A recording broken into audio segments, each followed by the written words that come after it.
with our breaking story on Newsnight. Suspects attacking a mosque in Verulam in northern KwaZulu-Natal this afternoon. A first responder on the scene saying that one person died, another two remain in a critical condition. Let's take you live to our reporter, Dasen Thathiah. He's on the scene.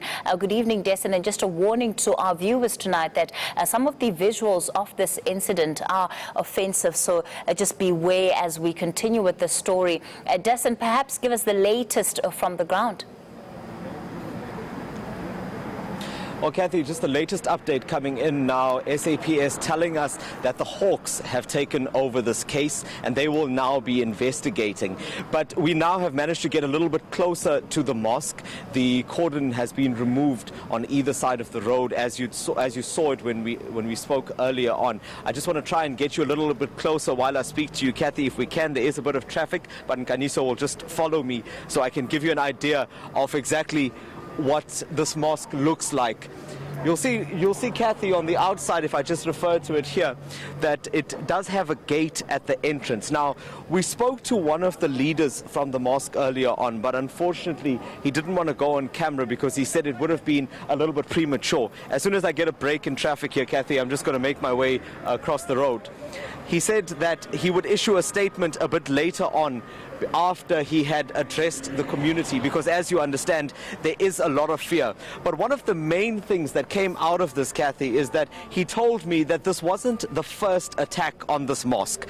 This mosque has been here since about 1998, but in 2013 there was a similar attack where men entered here. He said it was about 4 or 5 men that came through, held up those that were inside and took their cell phones. Fortunately, no one was injured in that incident. Ever since then, between 2013 and now, he says that they also have been receiving threats coming through on WhatsApp and other social media as well, basically asking them to shut it down. I asked him who this would be coming from, and he didn't want to say. But what he did say to me is that there does seem to be a bit of tension within the broader Muslim community. Now remember, this is in his opinion, and he says that the way he understands it is that some people are not happy with the teachings that they practice at this mosque, because this is almost a different segment of Islam that is being practiced here. So his understanding is that there is some unhappiness. He wouldn't say too much about whether he thinks that this attack today is directly related to those threats or perhaps related to that 2013 attack that he told me about. But he said that the thing that confuses him is that this gate, and I'll show it to you once again, Kathy, is only controlled by remotes which are held by those that attend this mosque. And that number is not very large. He says at a maximum it would be about 50 people. Those people, about 10 of them at least, were here at a prayer today. That prayer ended just about an hour before those attackers came in and attacked those 3 men. One of those men was the Mulana, the other was a caretaker, and the other was one of the leaders of the mosque. They also set fire to certain parts of the building during the time that they were here. And as you understand, information is still a bit sketchy at this point, but the way the leader that I spoke to understands it is that the attack took about 15 minutes or so before those men fled down the road.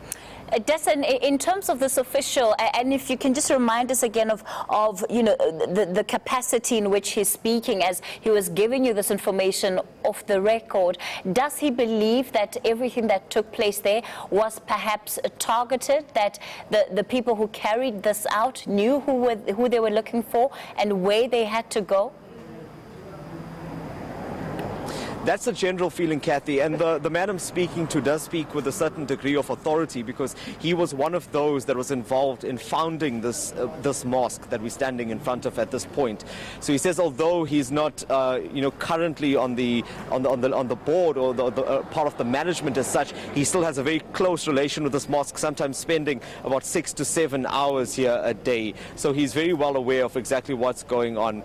But at this point, Kathy, he's very careful about what what he says. And I think I must also stress this while I'm speaking to you, is that rumors are really flying around this community. Many people are throwing around words like terrorism, throwing around other forms of speculation about exactly why this happened. But that is a very dangerous situation, because the official word from police at this point is that they don't know exactly what the motive is. They don't even have an idea of exactly what the suspects look like at this point, and all they're going on is the witness statements that they are trying to collect. We know that the men fled in a vehicle. There were 3 of them. They fled in a vehicle down this road. As it stands, they are still at large. So I think the caution from police is, especially to this community, is just to wait for this investigation to unfold, because as you can imagine, throwing around words like this does cause a sense of fear. That's also what residents are saying. They're concerned. Many of them are also providing some kind of conspiracy theories, their version of events as to why they think this happened in such a quiet community.